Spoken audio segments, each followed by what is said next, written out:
It has already been a year since the economic crash. People realized that they were left alone. The police and guards only serve to protect the authorities and powerful people. Cities have long since become the scene of zones where warlords rule. People are desperate and are looking for a quick solution from the local authorities. Without food, water, electricity, security, the once normal civilized citizen becomes an unaccountable, uncontrolled animal. Martial law only works partially because the whole system is falling apart.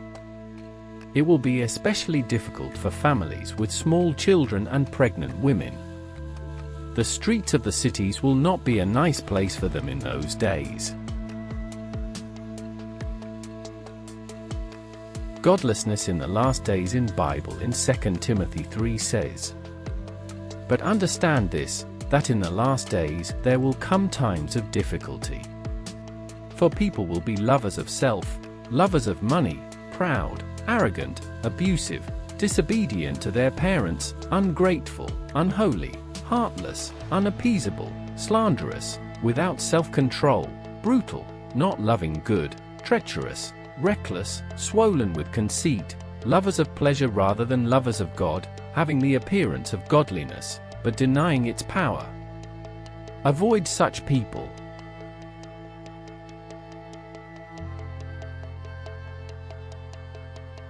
Greeting. My name is Absinthium.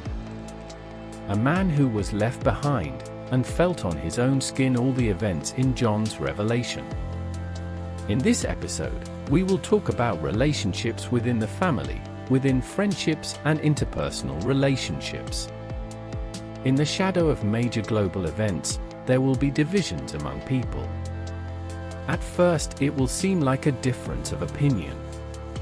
But later all this will evolve into the division of people into those who belong to the light and those who belong to the darkness.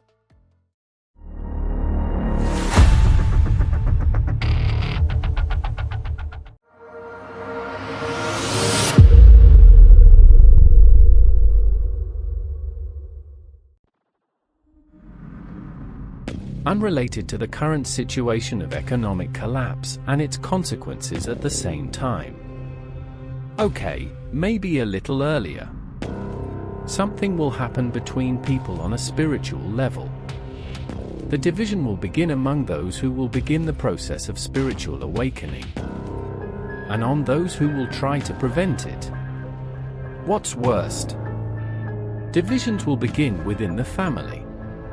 The people who will wake up will be the same people who will at the same time feel the need for free will given by God and longing for Jesus Christ. They will be people for whom this world and all the lusts in it will mean less and less. On the other side, there will be people who will try to prevent it in various ways. These will be people who will be recognized by the bees as individuals with narcissistic and antisocial personality disorder. In the initial moments of that division, nothing will seem logical. Why was this division started all of a sudden, unprovoked? Until yesterday, these were fully functional families, only to have everything turn around in one moment. Yesterday's brothers, parents, spouses, and friends will become enemies. This will happen globally. It will not be limited to countries, continents, races, genders. The entire planet Earth will at some point fall into spiritual divisions. People who will try to prevent the awakening will in the next stage of the struggle recruit more and more people similar to themselves. And those who do not want to awaken. These associations will not have any logic. Yesterday's strangers will become allies in the fight against their family members. On the other hand, people eager for awakening will not associate with each other, but will tend towards isolationism, meditative prayers, and spiritual growth. These people will be few in number, but mentally and spiritually stronger than the other side. Mainly because God will help them. In Matthew 10:34, Jesus said, "Do not suppose that I have come to bring peace to the earth. I did not come to bring peace, but a sword. For I have come to turn a man against his father, a daughter against her mother, a daughter-in-law against her mother-in-law. A man's enemies will be the members of his own household. Anyone who loves their father or mother more than me is not worthy of me. Anyone who loves their son or daughter more than me is not worthy of me. Whoever does not take up their cross and follow me is not worthy of me. Whoever finds their life will lose it, and whoever loses their life for my sake will find it.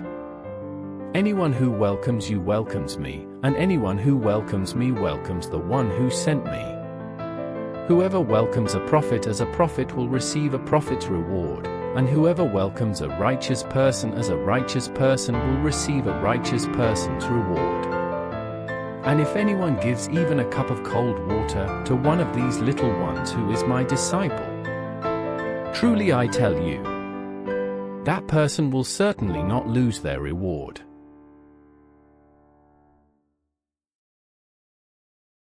But seriously, who are these people who tie themselves with all their might to this world, to this system, and who do not want to receive Christ into their heart?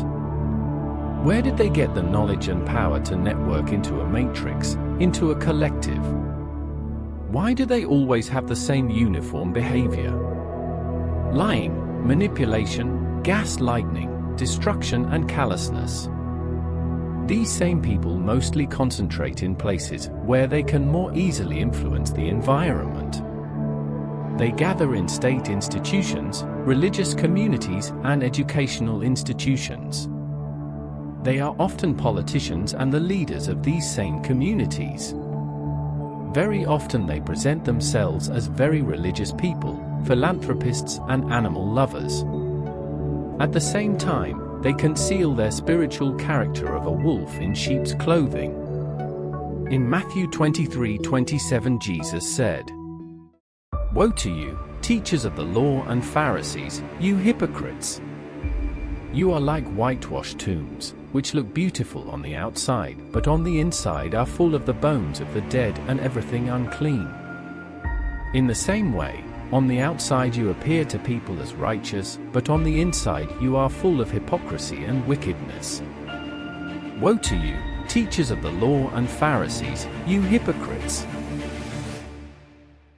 These are the same people who unquestioningly listen to the system, whatever he orders them to do. These are the same people who have no imagination, uniqueness, and creativity. There is no change and variety in their lives and the lives of the people around them. Everything is so monotonous and boring. They are sleeper cell agents. But if one of Christ's elect wakes up, they automatically become agents of the system and of the prince of this world. And as such they begin their activities. They are the future army of the Antichrist.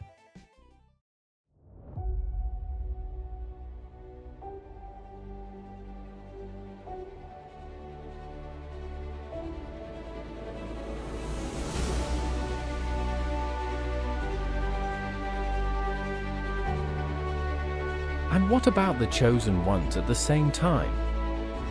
During that time, they change their lives from the roots. They change jobs, change living environments, change diet and lifestyle habits. They seek peace and seclusion, very often leave cities and urban areas, often buying properties in nature. They were chosen in search of jobs where they would have spiritual peace. At the same time, even through prayerful meditation, God rewards with the gifts of the Holy Spirit, security, and God's peace. It is obvious that the war in the heavens is slowly but surely being transferred to the earth. The spiritual division of the population into two groups indicates this. In Revelation 12:7, John said, "Then war broke out in heaven. Michael and his angels fought against the dragon, and the dragon and his angels fought back. But he was not strong enough, and they lost their place in heaven. The great dragon was hurled down, that ancient serpent called the devil, or Satan, who leads the whole world astray. He was hurled to the earth, and his angels with him. In the next episode, we will cover the following events related to the economic collapse. Until then, God bless you. See you.